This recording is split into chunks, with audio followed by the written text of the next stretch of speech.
Good morning, everyone. Welcome to this panel related to the e-commerce and digital transformation. I am very pleased to moderate this panel and to really start the discussion related how these companies, family companies, all of them, are really working in the e-commerce and getting the best for their own companies and their countries. Let me start introducing our panel. Here I have Regina from Mexico. She is a marketer by heart. She definitely is passionate of tourism and also loves Mexico a lot. And she decided to work always in creating companies and creating products from zero to the end. Then I have here Leticia Ramos. Leticia Ramos is from the Sambas country. She's Brazilian. She is someone who started a business with her sister. They created the company Lenna's, and they decided to create quality and price products, fashionable products and accessories too, to really sell all over Brazil. Now she is interested in exporting out Brazil their products. And now I have here Anthony Alcazar. Anthony is an entrepreneur. He's defined by himself as innovator. He created a company with his brother that is also a company here himself, Ronald, and they have Mr. Tortilla in Los Angeles. I am very pleased to start now asking to you quick questions. Please be concise, take account that we don't have lots of time to really share with everybody what is happening with your companies. I will maybe highlight before that as all of us know very well, e-commerce and digital platforms have played a critical role in supporting economies at the global pandemic. They have enabled small and medium-sized enterprises to promote inclusive growth and generate economic value throughout the hemisphere. Now is the time for the public and the private sector to collaborate and foster effective ecosystem to promote e-commerce and digital training, digital payments, promotion programs, and financial literacy. I guess with this introduction, maybe we can start introducing yourself, your companies, and I will, Regina, ask to you the first question, that is, could you tell us about the origin of your company and how it is going on? Okay, thanks, Claudia. I'm Regina Velasco. I'm really in love with my country and with all the traditions that we have. And as I'm a marketeer, I want to convert this passion with my country, and we create products that you can use in your daily life, like a souvenir or a gift. And our premises are that they don't weight, doesn't break, and easy to transport. And we have been making this like 5 years ago, and we are now selling all the world. Now it's your turn, Leticia. Well, thank you for the invitation, first of all. Lenna's is a family business. Everything started with our parents like 15 years ago. We are based in São Paulo, Brazil, and we are dedicated to the manufacture of bags, briefcases, and backpacks for men, mostly. Everything is produced with our family. Our father is actually our stylist. So we have a lot of passion for everything we do, and for all the products we can send to the whole Brazil with a fair price and high quality. Thank you, Leticia. Now, Anthony, it's your turn. Thank you so much. Hey, everyone. Thank you for having me. For you guys to really understand what e-commerce means to me, you have to know my story. So I'm going to take 10 years and tell it to you guys in 2 minutes. One night, my brother and I decided to get tacos. And after eating a bunch of tacos, we came up with the idea, hey, what if we can make tacos healthier? If we can make a tortilla that's low carb, low calorie, and tastes delicious, this will be a game changer. Even diabetics can enjoy it. But just like small businesses, we were very naive. We thought, hey, you know what? You make a good product, you go to the supermarket, and you get on the shelves. What we didn't know is that our industry was dominated by the big guys. And so we spent years and years trying to get on the shelves and just couldn't understand why we didn't make it. And when we finally made it, we made it to the bottom. And you can't compete that way as a new brand. So that's when we realized, there's no way we can compete with these big guys here. We have to pivot. You know what? Let's pivot and let's go to, let's get a military account. So you spend years and years going to visiting bases, finally getting a military account through a distributor, growing, being able to pay the bills. And then the big guy came again. And now, since the big guy pays the distributor millions of dollars in rebates, when the big guy speaks, the distributor listens. And from one day to the next, that account was taken away. Well, pivot again, we're gonna go out of business, let's pivot. Let's go to restaurants. So now we're in the restaurants, starting to grow a little bit, and the pandemic happens. Restaurants are going out of business. We're almost out of business.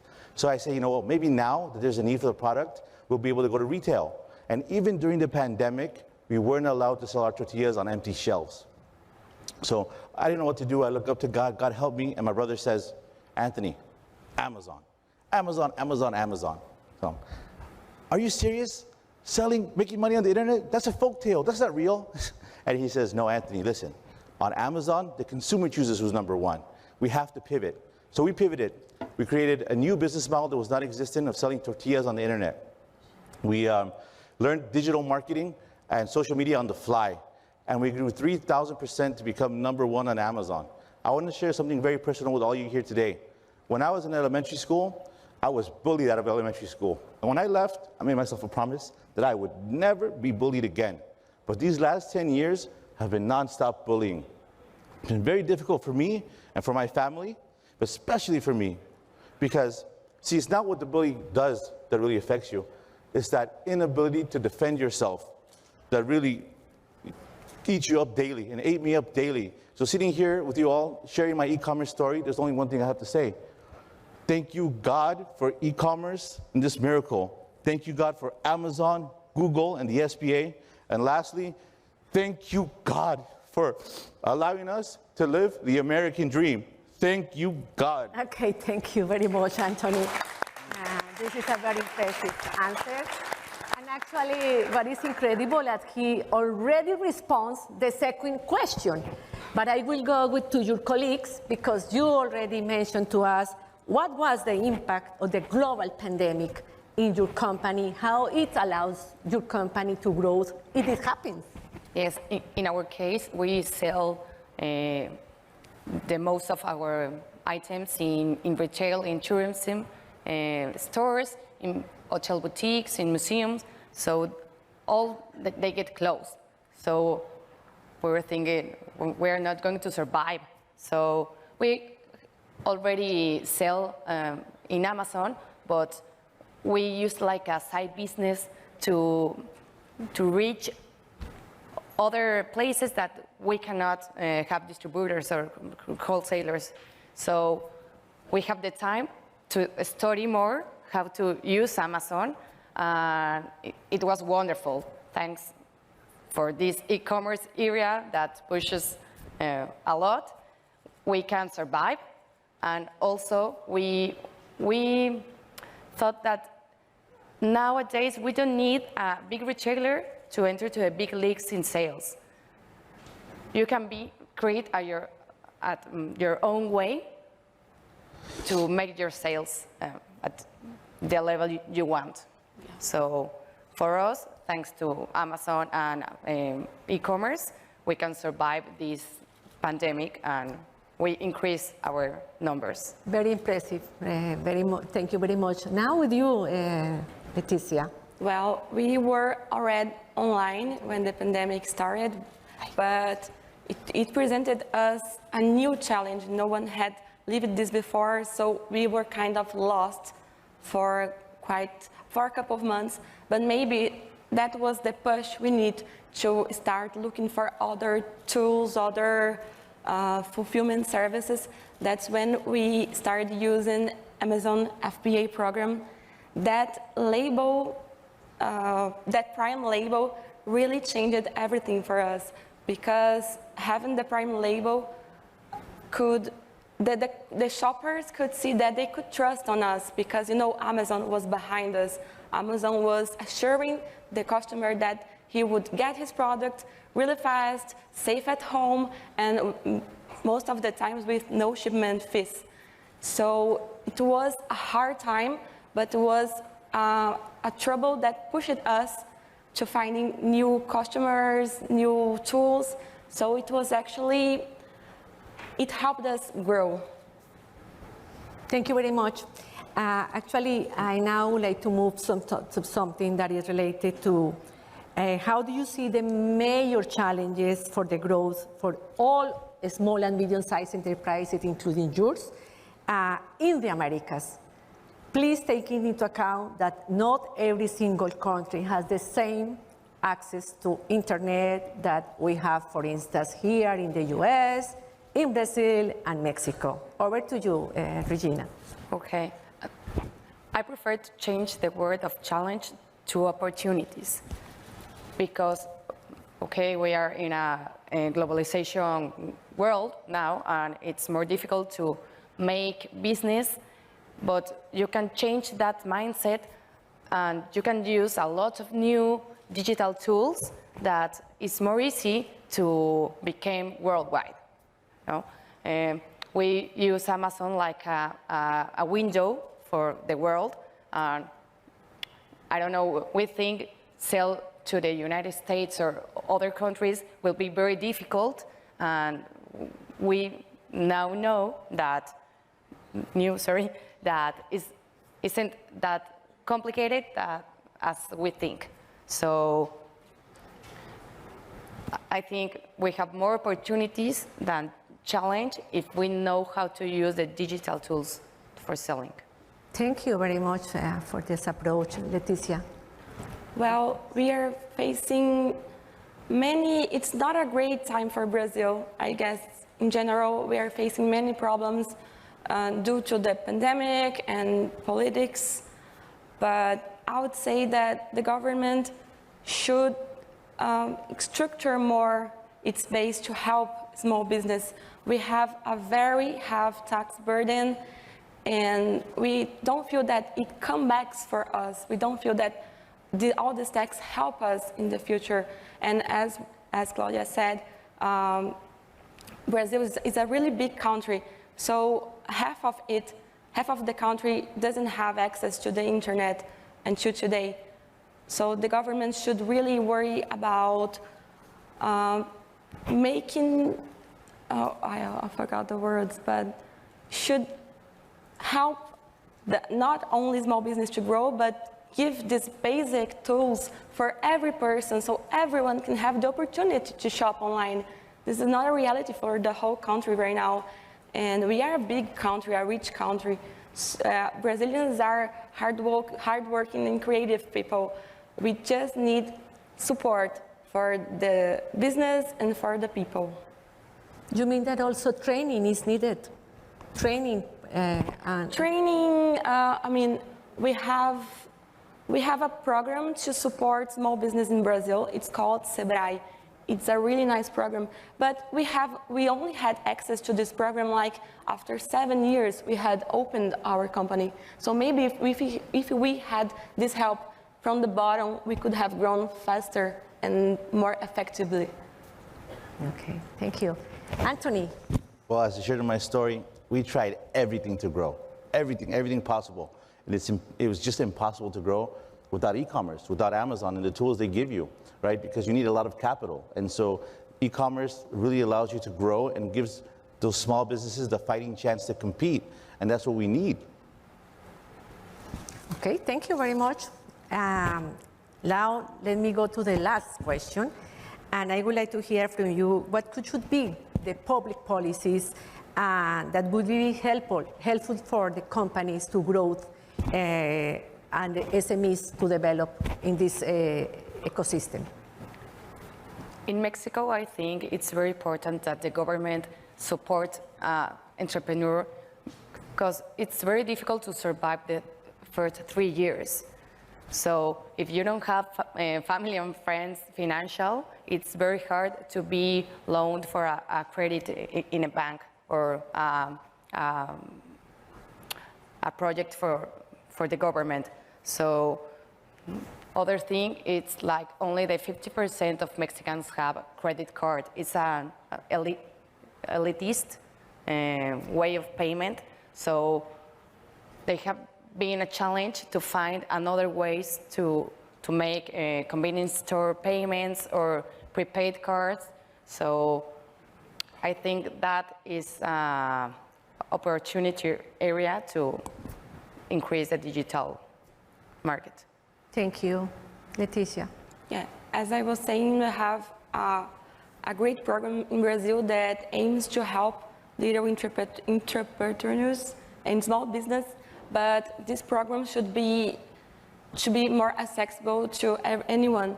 So we can start our business having the confidence that we are doing everything right and we can grow faster. Anthony, you are in Los Angeles. Yeah, I'm in Los Angeles. This is my hometown. Tell us. Yeah. The thing about e-commerce and Amazon is that you're able to grow. For example, we became #1 in the US, and then we always wanted to go international. And so thanks to the tools that Amazon provided, we were able to sell on Canada, frictionless, easy, fast. Within a few weeks, we were able to send product to Canada, and we became #1 in Canada. Now, we would love to be able to sell our product all throughout the Americas, right? Through Amazon, through e-commerce model, because we would be able to get quality products to the consumer's hands. And vice versa, I think a lot of the Americas will be able to sell their product here in the United States, and it'd be amazing. May I ask you something? You are with Amazon, you are extremely successful, you are #1 here in US and in Canada, and also is the #1 in internet related to Tortilla's market.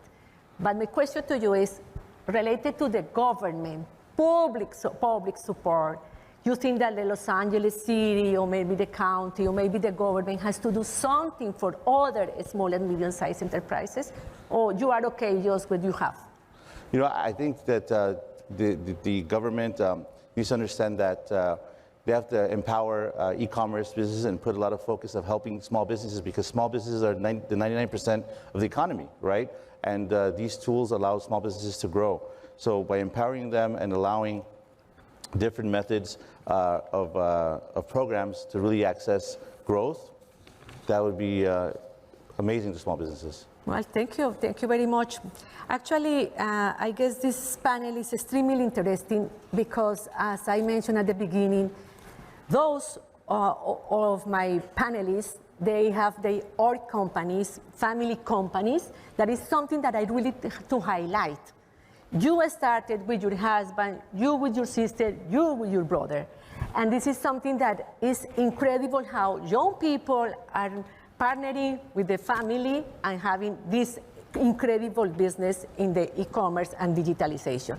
This is the first thing I wanted to highlight. The second issue is my panelists come from countries where internet is relatively solved, is relatively high speed, and you are from the capitals. You are in a very well located.